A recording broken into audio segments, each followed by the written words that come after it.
എന്നെ സുഖിപ്പിക്കാത്തൊരു ഫ്രണ്ട് മതി എനിക്ക്, അത്രേ ഉള്ളൂ എനിക്ക്. പെൺകുട്ടിയായി കല്യാണം കഴിച്ചു, അമ്മയാവാൻ വേണ്ടി പോവാണ്. പുതിയൊരു ഫേസ് എൻ്റെ, അത് ഞാൻ ശരിക്കും എൻജോയ് ചെയ്യുന്നു. കല്യാണം കഴിഞ്ഞ് കുറച്ച് കഴിഞ്ഞപ്പോൾ എനിക്ക് ആഗ്രഹമായിരുന്നു ഒരു ബേബിയും കൂടിയും വേണം. ഇപ്പം തന്നെ ഉമ്മ ഒക്കെ ചീത്ത പറയുന്നത്, ഞാൻ എഴുന്നേക്കുന്നത് സൈഡ് തിരിഞ്ഞിട്ടല്ല ഞാൻ ഇതാക്കുന്നത്, ഞാൻ മുമ്പത്തെ പോലെ ചാടിയാക്കുന്നത്. ഞാൻ ഇപ്പോഴും ആ ഒരു കാര്യത്തിൽ ഞാൻ എൻ്റെ ബോഡി സെറ്റായിട്ടേ വരുന്നുള്ളൂ. എങ്ങനെ ഒരു അമ്മയായിരിക്കും അസ്ല? ഞാൻ ഭയങ്കര എൻ്റെ കുഞ്ഞിനോട് ഞാൻ വളരെ ഫ്രണ്ട് പോലെ ആയിരിക്കും എന്നൊക്കെ ഞാൻ മനസ്സിൽ ഇങ്ങനെ ഞാൻ തന്നെ പറഞ്ഞുകൊണ്ടിരിക്കുന്നത്. ശരിക്കൊരു കുഞ്ഞ് വന്നാലായിരിക്കും ഞാൻ എൻ്റെ തനി സ്വരൂപം അല്ലെങ്കിൽ തനി കോണം പുറത്തേക്ക് വരാം. ഈ പൊതുവേ നമ്മുടെ പെൺകുട്ടികൾക്ക് പ്രസവിക്കാൻ ഭയങ്കര പേടിയാണ്. അപ്പോൾ അങ്ങനെ ഒരു പേടിയുണ്ടോ? അതും എനിക്കൊരു പേടിയില്ല. പ്രസവിക്കണേ എനിക്കിഷ്ടമാണ്, പക്ഷെ പ്രസവിച്ച് കഴിഞ്ഞാൽ ചോരക്കട്ട മാന്തി എടുക്കുന്നത്. ഒത്തിരി സൗഹൃദങ്ങൾ നമുക്ക് ഉണ്ടാവാറുണ്ട്. ഇപ്പം നമ്മൾ ആദ്യത്തെ 1ാം ക്ലാസ് തൊട്ട് നമുക്ക് നോക്കണം, ഒരുപാട് സൗഹൃദങ്ങൾ ഉണ്ടാവാറുണ്ട്. ഇതിൽ നിന്നൊക്കെ ഒരു നല്ല സൗഹൃദം എങ്ങനെയാണ് ചൂസ് ചെയ്യുക? നമ്മൾ ഒരിക്കലും അത് ചൂസ് ചെയ്യണതല്ല, അത് നമ്മളെ തേടി വരുന്നത്. അല്ലാണ്ട് നമ്മളൊക്കെ ഓരോ ചെക്ക് ലിസ്റ്റ് ഇട്ട് ഇതൊക്കെ ഇത് എൻ്റെ സ്വഭാവത്തിന് അങ്ങനെയല്ലല്ലോ ഒരിക്കലും സൗഹൃദം വരുന്നത്. ചിലപ്പോൾ നമ്മുടെ സ്വഭാവത്തിനായിട്ട് യാതൊരു ബന്ധമില്ലാത്ത ഒരാൾക്കാരായിരിക്കും നമ്മളായിട്ട് ഫ്രണ്ട്സ് ആവുന്നത്, അല്ലെങ്കിൽ നമ്മുടെ സെയിം സ്വഭാവമുള്ളവരായിരിക്കും ഫ്രണ്ട്സ് ആവുന്നത്. അതങ്ങനെ അതൊരു കണക്ഷനാണ്, ആക്ച്വലി ഒരു ഇമോഷണൽ കണക്ഷനാണ് അവിടെ വരുന്നത്. ഓരോ ടൈമിൽ നമുക്ക് ഓരോ എന്താ പറയുക ഫ്രണ്ട്സ് ആയിരിക്കും, ഓരോ സ്വഭാവക്കാരായിരിക്കും, കാര്യങ്ങളായിരിക്കും. അത് ആ സമയമാകുമ്പോൾ നമ്മൾ തന്നെ അറിയാതെ നമ്മുടെ ലൈഫിൽ വരുന്ന ഒന്നല്ലേ. എനിക്കത് വളരെ ക്ലോസ് ആയിട്ടുള്ള സർക്കിള് കൊണ്ടു നടക്കുന്ന ആളാണ്. ഒരുപാട് ആ സൗഹൃദങ്ങൾ എപ്പോഴും ഈ പറഞ്ഞ ക്യാമറയ്ക്ക് മുന്നിൽ കൊണ്ടുവരാൻ തയ്യാറാവാത്ത ആളാണ്. ഇപ്പം എനിക്കൊരു സൗഹൃദം എനിക്ക് കൊണ്ടുവരണമെങ്കിൽ ഞാൻ എങ്ങനെ ഒരു സുഹൃത്തായിരിക്കണം? അങ്ങനെ ഒരു ഇതേ ഇല്ല. എൻ്റെ ഒരു ഫ്രണ്ട് ലിസ്റ്റ് എന്ന് പറയണത് പലവരും പല സ്വഭാവക്കാരാ, അല്ലാണ്ട് ഞാൻ നേരത്തെ പറഞ്ഞ പോലെ എൻ്റെ ഒരു ഫ്രണ്ട് ഇത് ഈ ഒരു സ്വഭാവമായിരിക്കും എന്നുള്ളതേ ഇല്ല. അത് എൻ്റെ ഒരു ഫ്രണ്ട് ആവണമെങ്കിൽ ഒന്നുമില്ല, അത് എനിക്ക് ആ ഒരാളോടൊരു കണക്ഷൻ തോന്നും, എനിക്ക് എന്തും തുറന്ന് പറയാനുള്ള ഒരു സ്പേസ് എനിക്ക് ഉണ്ടായിരിക്കണം. ഞാൻ എന്ത് തെറ്റ് ചെയ്ത് കഴിഞ്ഞാലും അത് തെറ്റാന്ന് എന്നെ പറയുന്ന ഒരു ഫ്രണ്ടിനെ എനിക്ക് ഒരിക്കലും എന്നെ സുഖിപ്പിച്ച് നിർത്തുന്ന ഒരു ഫ്രണ്ടിനെ എനിക്ക് ആവശ്യമില്ല. മറിച്ച് എൻ്റെ തെറ്റുകൾ എനിക്ക് തെറ്റുകളാന്ന് പറഞ്ഞാൽ മാത്രമേ എനിക്ക് അവിടെ ഒരു ഗ്രോത്ത് ഉണ്ടായിരിക്കുള്ളൂ. അല്ലെങ്കിൽ എനിക്ക് ഒരു പ്രശ്നം വരുമ്പോൾ എനിക്ക് ആ പ്രശ്നത്തിൽ കൂടുതൽ കുഴയാതിരിക്കാൻ നോക്കത്തുള്ളൂ. അപ്പോൾ എന്നെ സുഖിപ്പിക്കാത്തൊരു ഫ്രണ്ട് മതി എനിക്ക്, അത്രേ ഉള്ളൂ എനിക്ക്. ഇത്ര വർഷത്തെ ഒരു എക്സ്പീരിയൻസ് ഉണ്ടല്ലോ, ഇപ്പം ഈ പറഞ്ഞ വ്ളോഗിങ്ങിൽ ഇപ്പം നമ്മൾ മുൻധാരണകളോടെ അസ്ലയെ മീറ്റ് ചെയ്യുന്ന ആളുകളുണ്ട്, കാരണം ഇത്രയും ബോൾഡായിട്ടുള്ള കോണ്ടന്റ് ചെയ്യുമ്പോൾ. പക്ഷെ വളരെ സിമ്പിൾ ആയിട്ടുള്ള ഒരു പേഴ്സൺ ആണെന്ന് എനിക്ക് തോന്നുന്നുണ്ട്. ശരിയാണോ? ലൈഫിന് ഭയങ്കര സിമ്പിളായിട്ട് നിൽക്കുന്ന ആൾ തന്നെയാണ് എനിക്ക്. അത് ഇപ്പം എന്നോട് ചോദിച്ചത് സിമ്പിളായിട്ട് ജീവിക്കാൻ, എനിക്ക് സിമ്പിളായിട്ട് ജീവിക്കാനാണ് എനിക്കിഷ്ടം എന്ന് പറയുന്നത്. എനിക്ക് വേറെ ഭയങ്കര ഫാൻസി ആയിട്ടോ അല്ലെങ്കിൽ ഭയങ്കര അല്ല, എനിക്ക് വളരെ സിമ്പിളായിട്ട് നിൽക്കാനാണ് ഇഷ്ടം. ഒക്കെ എനിക്കിഷ്ടം. എൻ്റെ അതേസമയം ഈ സിമ്പിൾ ലൈഫ് എന്ന് പറയുമ്പോൾ തന്നെ പിന്നെ ഡ്രീം കാണുക, ആ ഡ്രീം സക്സസ് ആക്കുക എന്ന് പറയുന്നത് അതും ലൈഫിൻ്റെ കൂടെ അത് വലിയൊരു കാര്യം. നമ്മൾ സിമ്പിൾ ആവാന്ന് വെച്ച് കഴിഞ്ഞാൽ അത് നമ്മുടെ ലൈഫ് സ്റ്റൈൽ. പക്ഷെ നമുക്ക് ഒരുപാട് ഡ്രീംസ് ഉണ്ടായിരിക്കും, ഇന്ന കാര്യങ്ങൾ അച്ചീവ് ചെയ്യണം, ഇന്ന കാര്യങ്ങൾ നമുക്കിത് വേണം എന്നുള്ളത്. അതൊരിക്കലും സിംപ്ലിസിറ്റിയും നമ്മുടെ ഡ്രീംസും തമ്മിൽ ഒരിക്കലും നമുക്കത് മിക്സ് ചെയ്യാൻ പറ്റത്തില്ല. നമുക്ക് ഒത്തിരി സ്വപ്നം കാണുന്ന പെൺകുട്ടി, ഞാൻ ഒത്തിരി സ്വപ്നം കാണുന്ന ആളാണ്. അത് ഞാൻ ചെറുപ്പം തൊട്ടേ ഞാൻ സ്വപ്നം കാണുന്ന ആളാണ്. ഞാൻ വിശ്വസിക്കുന്നതാണ്, നമ്മൾ പറയത്തില്ല എന്ത് കുന്നോളം സ്വപ്നം കണ്ടാൽ ഒരു കുന്നിക്കുരുവോളെങ്കിലും കിട്ടത്തുള്ളൂ എന്ന് പറയില്ലേ, അത് തന്നെ ഞാൻ വിശ്വസിക്കുന്ന ഒരാളാണ്. ഞാൻ ഒരുപാട് സ്വപ്നം കാണും. അസ്ലയുടെ ഇപ്പോഴത്തെ ഒരു വലിയൊരു ഡ്രീം ഏതാണെന്ന് ചോദിക്കുകയാണെങ്കിൽ? ഡ്രീം അല്ലാതെ ആക്ച്വലി കല്യാണം കഴിഞ്ഞ് കുറച്ച് കഴിഞ്ഞപ്പോൾ എനിക്ക് ആഗ്രഹമായിരുന്നു ഒരു ബേബിയും കൂടിയും വേണം എന്നുള്ളത്. ഒരു ഫാമിലി അല്ലേ, ഒരു ഫാമിലി എന്നെ സംബന്ധിച്ചൊരു ഫാമിലി കംപ്ലീറ്റ് ആവുക ഇതാക്കുന്ന ഒരു ബേബിയും കൂടിയും വേണം. അതിപ്പോൾ ഒരു ഇതുണ്ട്, അത് ഇനി ഹെൽത്തി ആയിട്ട് വരണം. ഇപ്പം എനിക്ക് ആകെയുള്ളൊരു പ്രാർത്ഥന വെച്ച് കഴിഞ്ഞാൽ ബാക്കി ഡ്രീംസൊക്കെ ഞാൻ സൈഡാക്കി വെച്ചേക്കാം. ഇപ്പം എനിക്ക് ഫുള്ളുള്ളതെന്ന് വെച്ച് കഴിഞ്ഞാൽ കുഞ്ഞ് ഹെൽത്തി ആയിട്ട് പുറത്ത് വരണം. കാരണം ഞാൻ ഇപ്പോൾ ഫുൾ ടൈം റൂമിൽ ഇരിക്കുക. അപ്പോൾ എനിക്കിപ്പോൾ കൂടുതൽ ഡ്രീമൊന്നും കണ്ടിട്ട് പ്രത്യേകിച്ച് ഇപ്പം എനിക്കൊന്നും ചെയ്യാല്ല. ആകെ ഉള്ളത് കുഞ്ഞിനുള്ള ഹെൽത്തി ഫുഡ് കൊടുക്കുക, എനിക്കുള്ള ഹെൽത്തി ഫുഡ് കഴിക്കുക, വീട്ടിൽ റെസ്റ്റ് എടുത്തിരിക്കുക. അപ്പം ഇനി കുഞ്ഞിനെ മാത്രമേ ഇപ്പം ഞാൻ ചിന്തിക്കുന്നുള്ളൂ. ഇനി അത് പതുക്കെ വേണം വേറെ കാര്യങ്ങൾ എൻ്റെ സ്വപ്നം കാണാൻ. എല്ലാവർക്കും ഒരു സർപ്രൈസ് ആയിരുന്നു, കാരണം എനിക്ക് എന്നൊരു സർപ്രൈസ് ആയിരുന്നു. ബാക്കിയുള്ളവർക്കല്ല, എനിക്ക് എന്നൊരു സർപ്രൈസ് ആയിരുന്നു അത്. അംജുക്കിന്റെ റിയാക്ഷൻ എന്തായിരുന്നു? കാരണം ആ ഒരു അംജുക്ക വീഡിയോ കോളിലാണല്ലോ അറിയുന്നത്.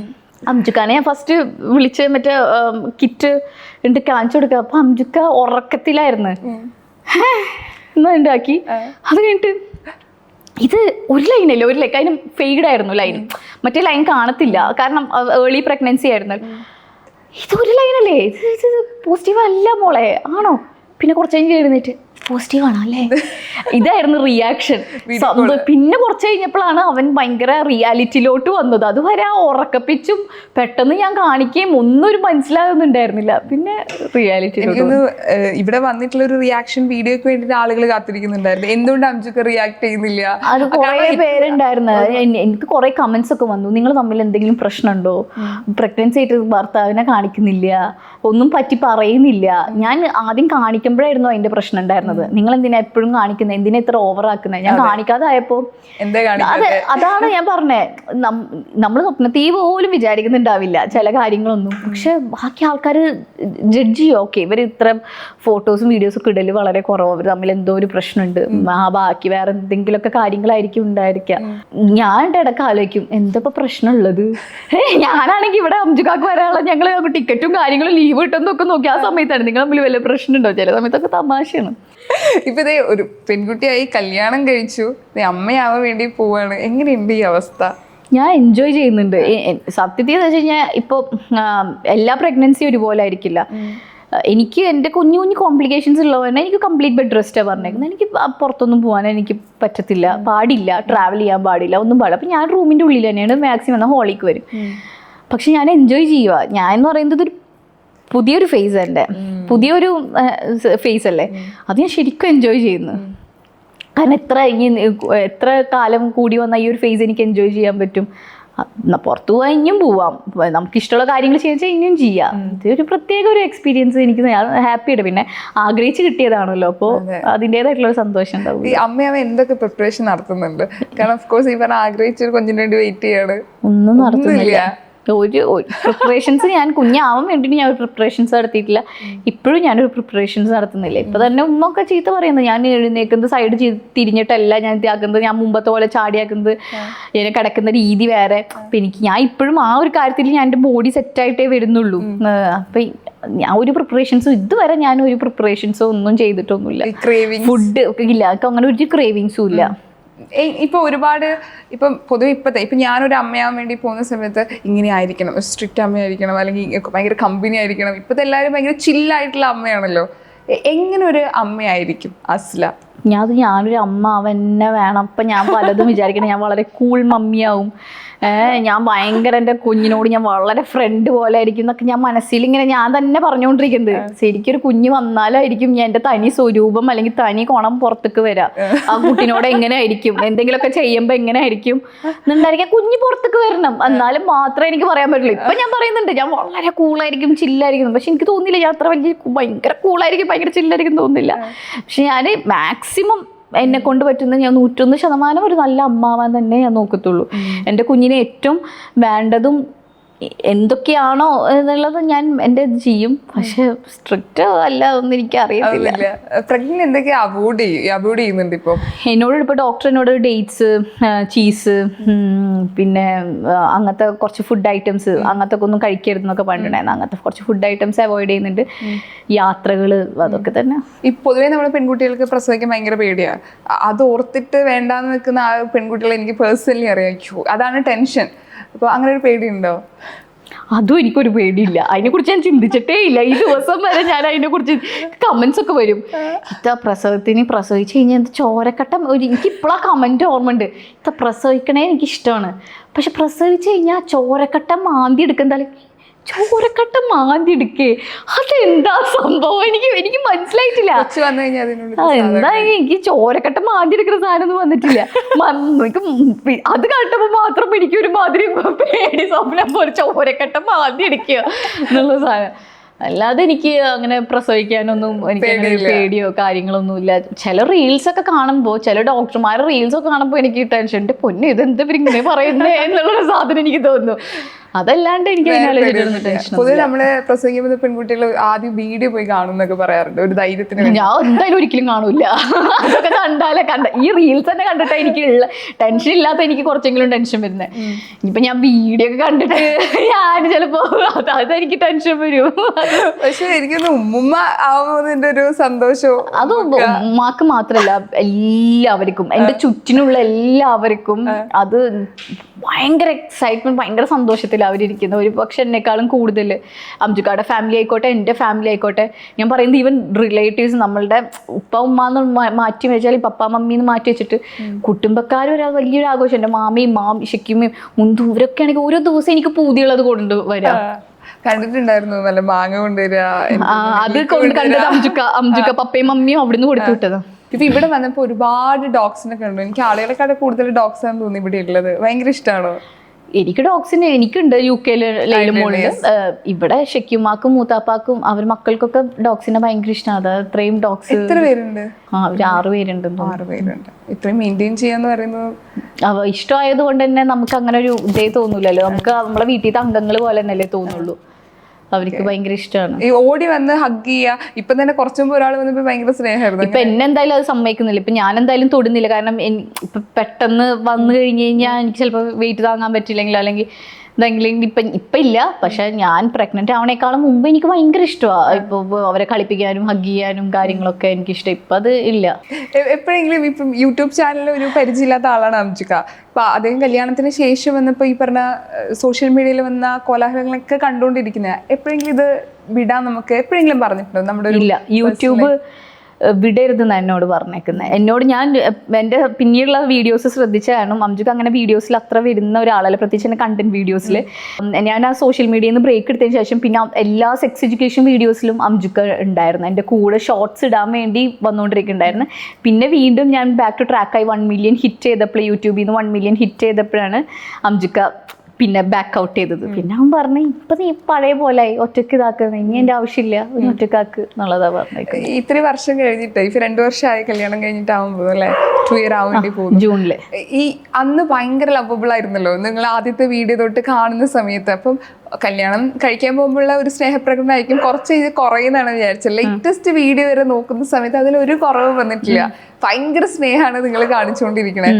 ഇപ്പൊ ഒരു വലിയൊരു ബ്രേക്കപ്പ് കഴിഞ്ഞ് അല്ലെങ്കിൽ അതിൻ്റെ ഒരു ട്രോമ കഴിഞ്ഞ് ഒരു റിലേഷൻഷിപ്പിലേക്ക് പോവുകയാണ്. അപ്പോൾ ഒരുപാട് ചോദ്യങ്ങളും കൺഫ്യൂഷൻസ് ഒക്കെ നിറഞ്ഞിട്ടാണ് ഒരു റിലേഷൻഷിപ്പിൽ പോകുന്നത്.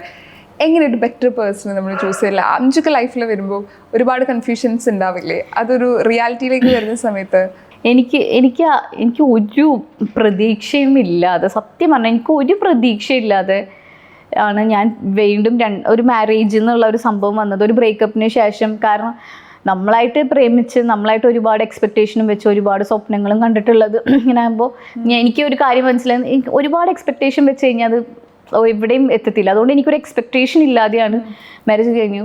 അതുകൊണ്ട് തന്നെ എനിക്കതിൽ വലിയ വിഷമങ്ങളോ അങ്ങനെ ഒരു സാധനമില്ല. എനിക്ക് എല്ലാത്തിനും സന്തോഷങ്ങളെ കണ്ടുപിടിക്കാൻ പറ്റിയിരുന്നത്. കൂടുതൽ എക്സ്പെക്റ്റേഷൻസ് ഒരുപാടുണ്ടെങ്കിലേ നമുക്കതുള്ളൂ. അപ്പം ഞാൻ ഓരോ ദിവസം എനിക്ക് എന്താണോ എൻ്റെ ലൈഫിൽ കിട്ടിയത് അതിൽ ഞാൻ ഗ്രാറ്റിറ്റ്യൂഡ് ദൈവത്തിനോട് പറഞ്ഞുകൊണ്ടിരിക്കുകയോ എന്ന് വെച്ച് കഴിഞ്ഞാൽ ഓക്കെ എനിക്ക് ഇത്രയും നല്ലൊരു ലൈഫ് ആണെന്നുള്ളത്. ഞാൻ ഇപ്പോൾ പലരും ചിലപ്പോൾ കൊതിക്കുന്ന ഒരു ജീവിതമായിരിക്കും നമുക്ക് കിട്ടുന്നുണ്ടായിരിക്കുക. അപ്പം നമ്മളിൽ ഇല്ലാത്തത് എന്തെന്ന് വെച്ചിട്ട് നോക്കേണ്ട ആവശ്യമില്ല. പിന്നെ അല്ല അപ്പോൾ സന്തോഷിക്കുക. അപ്പം നമുക്ക് എല്ലാ ദിവസവും സന്തോഷം തന്നെ ആയിരിക്കും. സത്യം.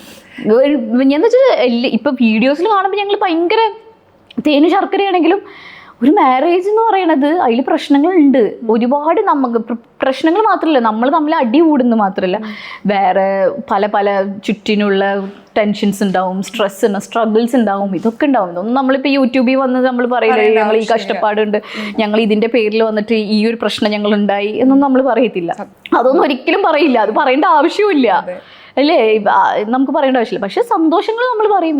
ഈ സ്നേഹം കാണുന്ന സ്നേഹം തന്നെയാണ് ശരിക്കും സ്നേഹം പ്രകടിപ്പിക്കുമ്പോൾ ഇത് തന്നെയാണ് സ്നേഹം. അല്ലാത്തപ്പോൾ നമുക്ക് നല്ലൊരു വൃത്തികെട്ട മോശം ഫേസ് എല്ലാവർക്കും ഉള്ള പോലെ ഉണ്ട്. ഞാൻ ദേഷ്യപ്പെട്ട് കഴിഞ്ഞാൽ എൻ്റെ ഭയങ്കര വൃത്തികെട്ട ഫേസ്, അംജുക ദേഷ്യപ്പെട്ട് കഴിഞ്ഞാൽ അംജുക്കൊക്കെ വളരെ വൃത്തികെട്ട ഒരു ഫേസാണ്. അതുകൊണ്ട് ഞങ്ങൾക്ക് എല്ലാ മുഖങ്ങളും ഉണ്ട്. പക്ഷെ അതൊക്കെ ബാലൻസ് ചെയ്ത് പോകുമ്പോഴാണ് ഒരു മാരേജ് ലൈഫ് സക്സസ് ആവത്തുള്ളൂ. അല്ലാണ്ട് എപ്പോഴും സന്തോഷം നമ്മൾ ഒരു റൂമിൽ തന്നെ ഇരുന്ന് എപ്പോഴും കൈ പിടിച്ചോണ്ടിരിക്കുക, എന്താ പറയാ മോളെ ചക്കരെ അല്ലെങ്കിൽ പൊന്നേന്നൊക്കെ വിളിച്ചിരിക്കുന്നത് എല്ലാം ഒരു മാരേജ് ലൈഫ് തന്നെ. അതിൽ വേറെയും പല സിനാരിയോസ് ഉണ്ട്, പല വിധങ്ങളുണ്ട്. എനിക്ക് ഇന്ന് ഏറ്റവും കൂടുതൽ പെൺകുട്ടികൾ ഇപ്പം എനിക്ക് നമ്മളൊരു സമപ്രായക്കാരി, പക്ഷെ ഒരു ഫാമിലി ലൈഫ് ചിന്തിക്കുന്ന പോലെ ചിലപ്പോൾ എനിക്കൊരു ചിന്തിക്കാൻ ഒരു ഭയമുണ്ട്. ചിലപ്പോൾ നമുക്ക് മുമ്പുണ്ടായ റിലേഷൻഷിപ്പിൻ്റെ ഒരു ട്രോമയായിരിക്കാം. ഒരു റിലേഷൻഷിപ്പിൽ ഒരുപാട് കാര്യങ്ങൾ ചോദ്യങ്ങളുണ്ട്. ഇപ്പോൾ ഒരു MSW കഴിഞ്ഞാണ് സൈക്കോളജി പഠിച്ചപ്പോൾ ഏകദേശം നമുക്ക് പെൺകുട്ടികളുടെ മൈൻഡ് സെറ്റ് കൃത്യമായിട്ട് മനസ്സിലാക്കാൻ പറ്റുന്നില്ലേ. പിന്നെ ഒരു ഫാമിലി ലൈഫ് ഇതിന് നമ്മൾ പേടിച്ചുകൊണ്ടൊരു ഫാമിലി ലൈഫിലേക്ക് പോകുന്ന ഒരുപാട് പേരുണ്ട്. കൺഫ്യൂസ്ഡ് ആയിട്ട് വേണോ വേണ്ടയോ എന്ന് ഇന്നത്തെ ഒരു 90% പെൺകുട്ടികൾ നിൽക്കുക. അതെന്തുകൊണ്ടായിരിക്കും? പണ്ടത്തെ പോലെയല്ല, ഇപ്പം എല്ലാവരും എഡ്യൂക്കേറ്റഡ് ആണ്, എല്ലാവർക്കും സ്വന്തം കാലിൽ നിൽക്കുന്ന ജോലിയുണ്ട്. അപ്പോൾ ഓട്ടോമാറ്റിക്കായിട്ട് ആലോചിക്കുക, എനിക്ക് വേറൊരാളും കൂടി വന്നിട്ട് ഞാൻ എന്തിനാ ആ തലവേദനയും കൂടി എടുക്കണം. ഇപ്പം എനിക്ക് സ്വന്തമായിട്ട് ജീവിക്കാൻ പറ്റുന്നുണ്ട്. എൻ്റെ ഫ്രീഡം, ഒരാൾക്ക് ഏറ്റവും കൂടുതൽ ഇപ്പം അത്യാവശ്യമുള്ള ഫ്രീഡമാണ്. കല്യാണം കഴിഞ്ഞ് ഈ ഫ്രീഡം പോവും. ഇതൊക്കെ ഭയങ്കരമായിട്ട് ഹോണ്ട് ചെയ്യുന്ന കാര്യങ്ങൾ, ഇതൊന്നും നിസ്സാര ഒരു കാര്യങ്ങളല്ല. പിന്നെ എന്താണ് ഇപ്പം ന്യൂസ് തന്നെ കാണുമല്ലേ. ഇപ്പം ഞാൻ ഒരിക്കലും ഭർത്താക്കന്മാരെ മാത്രം, ഭർത്താവ് ഭാര്യനെ തല്ലിക്കൊല്ലുന്നു, ഭാര്യ ഭർത്താവിനെ സിലിണ്ടർ ഇട്ട് തലക്കടിച്ചു കൊല്ലും, അങ്ങോട്ടും ഇങ്ങോട്ടും തലക്കടിച്ച് കൊല്ലുമല്ലേ, അങ്ങോട്ടും ഇങ്ങോട്ടും പ്രശ്നങ്ങൾ. അപ്പൊ പിന്നെ ഓട്ടോമാറ്റിക്കായിട്ട് പേടിയുണ്ടാവില്ലേ. നമുക്ക് പ്രെഡിക്റ്റ് ചെയ്യാൻ പറ്റില്ല, നമുക്ക് കവടി നിരത്തി നോക്കാൻ പറ്റില്ലല്ലോ ഈ ആള് നമ്മൾ എന്ത് ചെയ്യും, പിന്നീട് എന്ത് സംഭവിക്കും, ജീവിതത്തിൽ എന്ത് സംഭവിക്കും. അപ്പൊ ഓട്ടോമാറ്റിക്കായിട്ട് ഒരു ടെൻഷൻ കാണും, സ്ട്രെസ് കാണും. അതിന് ഏറ്റവും കൂടുതൽ സോഷ്യൽ മീഡിയ തന്നെ ഞാൻ പറയേണ്ടി വരും. പിന്നെന്ന് വെച്ച് കഴിഞ്ഞാൽ ഇപ്പൊ ഈ റിലേഷൻഷിപ്പ് തകരുന്ന ഒരു കാര്യം എക്സ്പെക്ടേഷൻസും. ഒരു എക്സാമ്പിൾ പറയാം, ഇപ്പം ഞാനും ഹസ്ബൻഡും ഏറ്റവും സന്തോഷമുള്ള നിമിഷങ്ങളല്ലേ ഇട്ടുകൊണ്ടിരിക്കുന്നത്. നമ്മൾ ട്രിപ്പ് പോകുന്നു, നമ്മൾ ഇഷ്ടമുള്ള സാധനങ്ങൾ മേടിക്കുന്നു, നമ്മളെല്ലായിടത്തും പോകുന്നു. എന്ന് ഇതിന്റെ പുറകിൽ എത്ര കഷ്ടപ്പാടുണ്ട്. ഈ ട്രിപ്പ് പോണേന് ഇതിനു മുമ്പ് എത്ര മാസം മുന്നേ പ്ലാൻ ചെയ്ത് പൊട്ടിപ്പൊളിഞ്ഞിട്ടാണ് ഈ മാസം ട്രിപ്പ് പോയത് നമുക്കേ അറിയത്തുള്ളൂ. ഓരോ വട്ടം ഒരു ട്രിപ്പ് പോവാത്തതിന് എത്ര പ്രശ്നങ്ങൾ വീട്ടിൽ കഴിഞ്ഞിട്ടുണ്ടായിരിക്കും നമുക്കേ അറിയുള്ളൂ. അതൊന്നും അറിയുന്നില്ല. അതേപോലെ ഒരു സാധനം മേടിക്കുകയാണെങ്കിൽ ഇപ്പോൾ ഒരു സാധനം കണ്ടെത്തി, ആ സാധനം കണ്ടെത്തിയത് ചിലപ്പോൾ 2-3 വർഷം മുമ്പായിരിക്കും ഈ സാധനം മേടിക്കണം എന്ന് ആഗ്രഹം, പക്ഷെ നടന്നത് ഇപ്പോഴായിരിക്കും. അതൊന്നും ആൾക്കാരെ അറിയുന്നില്ല. ആൾക്കാർ കാണുമ്പോൾ എല്ലാം ഇവർക്കൊന്നും ഇല്ലാത്തതില്ല, ഒരു സാധനമില്ല. അപ്പൊ വീട്ടിൽ ഇരിക്കുന്ന ഭാര്യനോടും ഭർത്താവിനോടും കണ്ടില്ലേ, അവരുടെ ജീവിതം കണ്ടില്ലേ. നമ്മളിങ്ങനെ അളന്നുകൊണ്ടേയിരിക്കും, എനിക്കിതൊന്നും കിട്ടുന്നില്ലല്ലോ, എനിക്കിതൊന്നും കിട്ടുന്നില്ലല്ലോ. അതാണ് അവിടെയാണ് മനസ്സിലാക്കുന്നത് സോഷ്യൽ മീഡിയ എന്ന് പറയുന്നത് റിയൽ ലൈഫ് അല്ല. കാണുന്നത് സത്യമാണ്, പക്ഷെ ആ പുറകിലുള്ള ബിഹൈൻഡ് ദ സീൻസ് ഒന്നും നിങ്ങൾ കാണുന്നില്ല, അല്ലെങ്കിൽ അതിന്റെ ശേഷമുള്ള സീൻസും നിങ്ങൾ കാണുന്നില്ല. കാണുന്നത് സത്യമാണെങ്കിലും ചുറ്റിനും പലതും ഉണ്ടെന്നുള്ളത് ആൾക്കാർ മനസ്സിലാക്കണം. അപ്പൊ തന്നെ നമ്മുടെ ലൈഫിൽ എക്സ്പെക്ടേഷൻസും കുറയും, പ്രശ്നങ്ങളും കുറയും. എനിക്കൊന്ന് ഉമ്മയുടെ ഒരു ലൈഫ്, ആദ്യത്തെ ലൈഫ് കണ്ടതാണ്, പിന്നീട് വളരെ ബ്യൂട്ടിഫുൾ ആയിട്ടുള്ള ഒരു ലൈഫ് കണ്ടതാണ്. ഉമ്മയുടെ ഉപ്പയുടെ ആ ഒരു സ്നേഹം തന്നെയാണോ ഒരു കല്യാണത്തിലേക്ക് പോവാന്ന്? ഉറപ്പായിട്ടും എൻ്റെ ഉപ്പയും ഉമ്മയും ഇപ്പോഴും ഞാൻ എങ്ങനെയാണോ ഫസ്റ്റ് കാണുന്നത് അതേ സ്നേഹത്തിൽ തന്നെയാണ് ഇപ്പോഴും ഉള്ളത്. എനിക്ക് ഞാൻ വിശ്വസിക്കുന്ന എല്ലാ ആണുങ്ങളും ഒരുപോലെയല്ല, എല്ലാ പെണ്ണുങ്ങളും ഒരുപോലെയല്ല. നമുക്കിപ്പോൾ ഒരു ബ്രേക്കപ്പ് കഴിഞ്ഞ് കഴിഞ്ഞാൽ ചിലവർക്ക് ഉണ്ടാവും, ഒരു പെണ്ണാണ് ഒരു ആണിനെ തേച്ചെങ്കിൽ ആ ആണിൻ്റെ മനസ്സിൽ എപ്പോഴും ഉണ്ടായിരിക്കും ഇവളെ പോലെയാണ് എല്ലാ പെണ്ണ് വർഗ്ഗങ്ങളും ഇങ്ങനെയാണ് എന്നൊരു സാധനം ഉണ്ടായിരിക്കും. പെണ്ണിനാണ് സംഭവിച്ചെങ്കിൽ എല്ലാ ആൺവർഗ്ഗം അങ്ങനെയല്ല, നല്ലവരും ഉണ്ട്, മോശം ആൾക്കാരും ഉണ്ട്. നമ്മൾ ഒരേ കണ്ണി കൂടെ എല്ലാവരെയും കാണാൻ ശ്രമിച്ചു കഴിഞ്ഞാൽ അത് തന്നെ ആയിരിക്കും ഉണ്ടായിരിക്കുക. മറിച്ച് ഒരു വ്യക്തിയുടെ എത്രയോ പോസിറ്റീവ്സ് ഉണ്ടായിരിക്കും, അവർക്ക് 2-3 നെഗറ്റീവ്സ് മാത്രം ഫോക്കസ് ചെയ്യല്ലോ വേണ്ടത്. അവർക്ക് എത്രയോ പോസിറ്റീവ്സ് ഉണ്ടായിരിക്കും. എന്നാൽ നമ്മൾ അടുത്ത ആളേക്ക് ചിലപ്പോൾ ചാടുമ്പോൾ ഈ പോസിറ്റീവ്സും ഇത്രയും പോസിറ്റീവ്സും കൂടി ഉണ്ടായിരിക്കില്ല.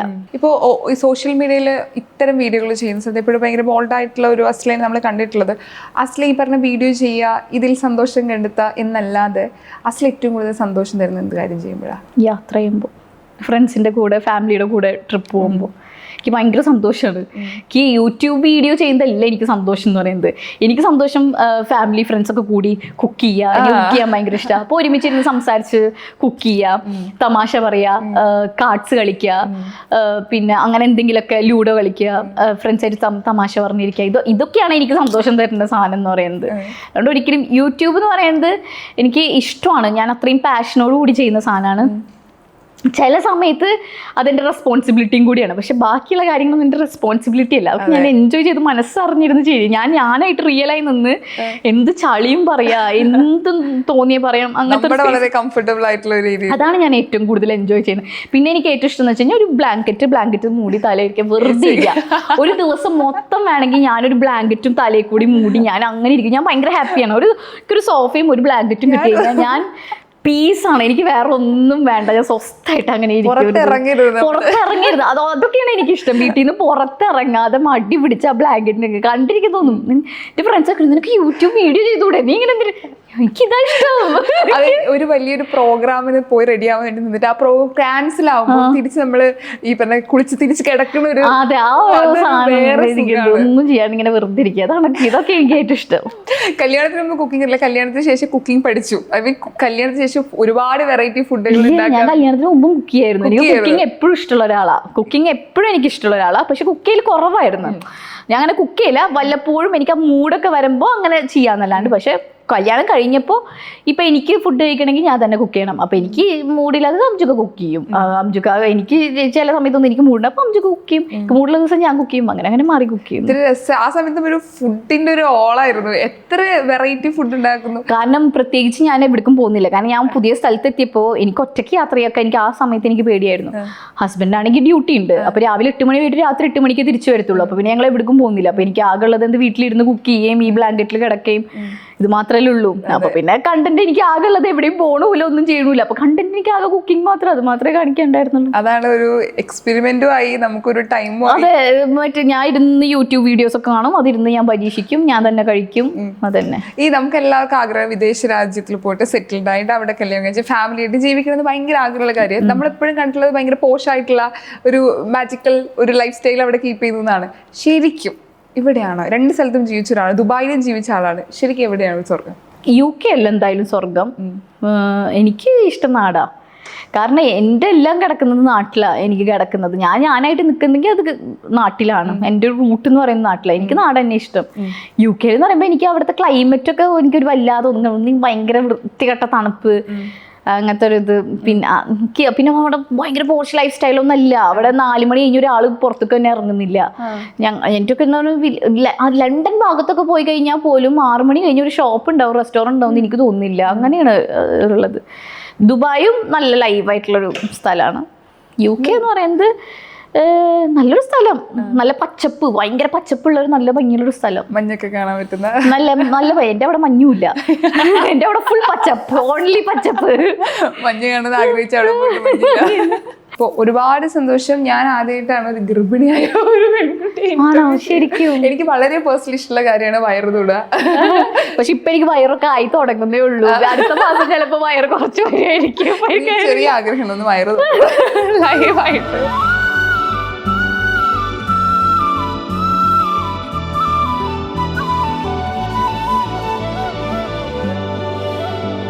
ഒരുപാട് സന്തോഷം. നമ്മളെപ്പോഴും വീഡിയോയിൽ കാണുന്ന ഒരു അസ്ല, നമ്മൾ നേരിട്ട് കാണുന്ന അസ്ല ഭയങ്കര ഡിഫറെന്റ്.